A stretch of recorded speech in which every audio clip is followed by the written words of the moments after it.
Hello, ladies and gentlemen. Welcome to Nick Medical Education. I am Dr. Nick Nickum, a cardiologist from Houston, Texas. The knowledge shared in this presentation is for educational and informational purposes only. It is not a medical advice. Please consult with your physician for any precise medical advice or recommendations. Please do subscribe to our YouTube channel. In this presentation, we are going to talk about medical treatment for heart disease. Let's imagine someone goes to a cardiologist for checkup for chest pain. Then he has undergone a cardiac catheterization, and here we can see there is a critical blockage in the artery showing narrowing. This is called the coronary artery disease, which is the most common form of presentation of heart disease. Here's another example of a critical stenosis of a coronary artery which has been opened up with a stent. Now this person has documented coronary artery disease along with a stent placement. Here we are going to focus on the medical treatment for coronary artery disease. This is a lifelong process. Now this person has been diagnosed with coronary artery disease, and this is going to be a lifelong journey of following the medical treatment. I'm going to introduce some of the most commonly used medications, why they are used, and what are some of the side effects we need to be aware of. The most commonly used medications for patients with coronary artery disease include aspirin, nitroglycerin, a long-acting nitroglycerin known as Imdur, beta blockers, statins, blood pressure control, medications for sugar control or diabetes, diet for weight control, along with what is called antiplatelet agents such as Plavix or Eliquis, which is most commonly used in patients who receive coronary stents, and exercise. All these things need to be taken into consideration lifelong once you have been diagnosed to have coronary artery disease. So let us continue with the list of medications and learn a little more detailed information about these medicines and their side effects. Aspirin. Aspirin is a universal medicine which all of you are familiar with, and aspirin is an antiplatelet agent. It reduces the stickiness of the platelets, thus preventing a formation of a new clot in the site where a coronary stent is placed. So all patients with a coronary artery disease are recommended to be on low-dose aspirin, usually 81 milligrams daily. Aspirin does come with side effects. Aspirin can cause GI bleeding, especially in those vulnerable people. It can cause GI bleeding. Aspirin can also cause GI bleeding more often when it is combined with other blood thinners such as Plavix or warfarin. Once you have been diagnosed to have a coronary artery disease and you have a stent, if you are on aspirin and Plavix, make sure you do not stop the medication without consulting your physician, as there is a very high risk of stent thrombosis. The next medicine is nitroglycerin. Even though you have a coronary stent and you have been told that everything is back to normal, but still you need to be familiar with these medications, because not every small artery can be fixed with cardiac catheterization or coronary stent. Nitroglycerin is one of the most commonly used medicines for relief of minor chest pains associated with coronary artery disease. The nitroglycerin comes in the form of 0.2, 0.3, 0.4 milligrams, which is put under the tongue, and it dissolves in a matter of less than a minute. If someone is having an exertional chest pain, they can take nitroglycerin 5 minutes apart, up to a maximum of 3 doses, and if the pain persists for more than 15 minutes, I think it is reasonable to consult with your physician or go to the nearest emergency room. If someone has far advanced coronary artery disease and they had all kinds of surgery and stents, and they are still having symptoms because they have small artery blockages, then we may place these patients on what is called Imdur or isosorbide mononitrate, which acts as a long-acting nitroglycerin. The dosages can vary from 30 to 120 milligrams given once daily, and we need to watch for blood pressure drop in certain patients. The next group of drugs which are most important in treating patients with heart disease include beta blockers. The most commonly used beta blocker in patients with coronary artery disease is metoprolol, which comes in two different forms which you need to be familiar with. The metoprolol tartrate is a short-acting medication which has to be given 2 to 4 times a day, whereas metoprolol succinate is a long-acting medicine which can be given twice daily. Generally, we start off with 25 milligrams twice daily, and we can go up to a maximum of 200 milligrams daily for control of chest pain and blood pressure.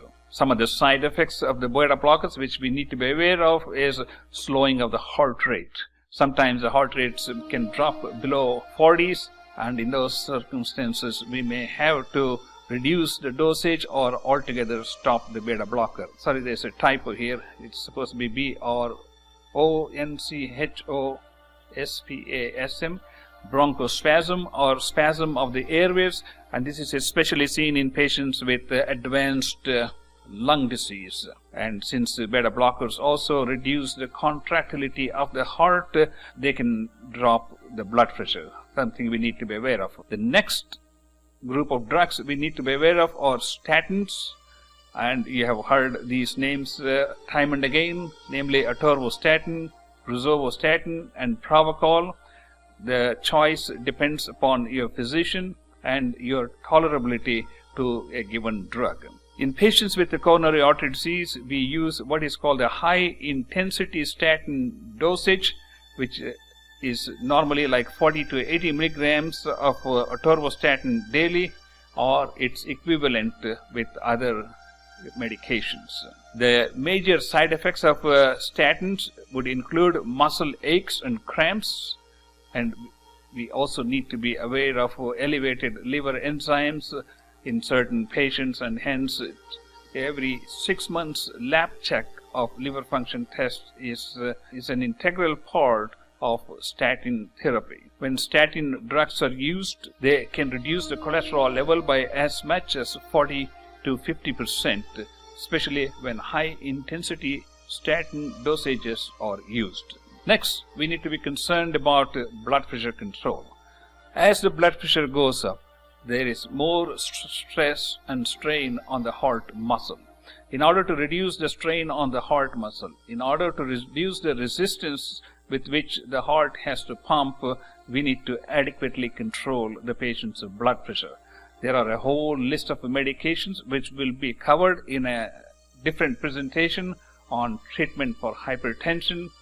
But when we are talking about controlling blood pressure, we need to make sure that the blood pressure is ideally maintained below 130/85 millimeters of mercury. Weight control will also help greatly in bringing the blood pressure down, and exercise also helps to keep the blood pressure down. When we are treating patients with medications for high blood pressure, we need to be concerned about low blood pressure, and as I already mentioned, if we are using beta blockers, we need to be concerned about slow heart rates.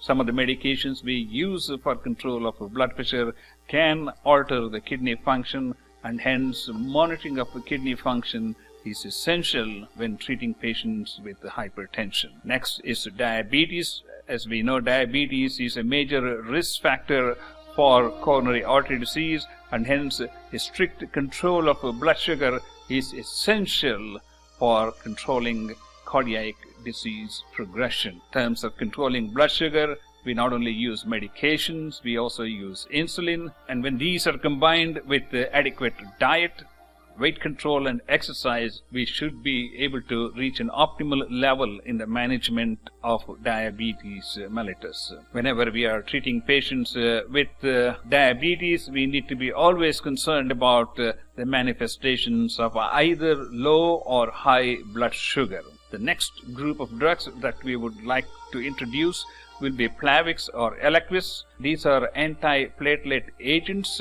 just like aspirin, but they work through a different channel. And these drugs are essential in patients who receive stent to prevent stent thrombosis. These drugs must be given for a minimum of 1 year for those who receive a drug-eluting stent, and they must be given for 3 to 6 months minimum for patients with bare metal stents. However, many physicians continue with the combination of aspirin and Plavix or Eliquis indefinitely, especially if they have multiple risk factors such as diabetes, hypertension, high cholesterol, and obesity.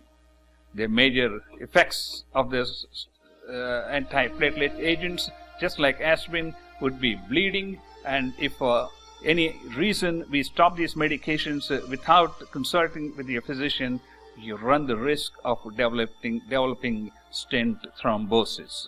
If you have a coronary artery disease, now this is the time to get your life back in shape. You need to be doing exercise on a regular basis, which will involve 20 to 30 minutes of moderate exercise at least 3 to 4 times a week.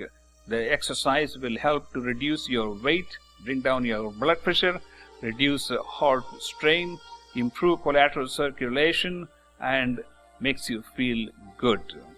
So, when you have a coronary artery disease, this roadmap should be on your dining table so that it will remind you every day of how you need to change your lifestyle and make sure you take all your cardiovascular medicines on a regular basis. Thank you so much for your attention, and if you would like us to create any educational videos on any other topics, please leave us a message.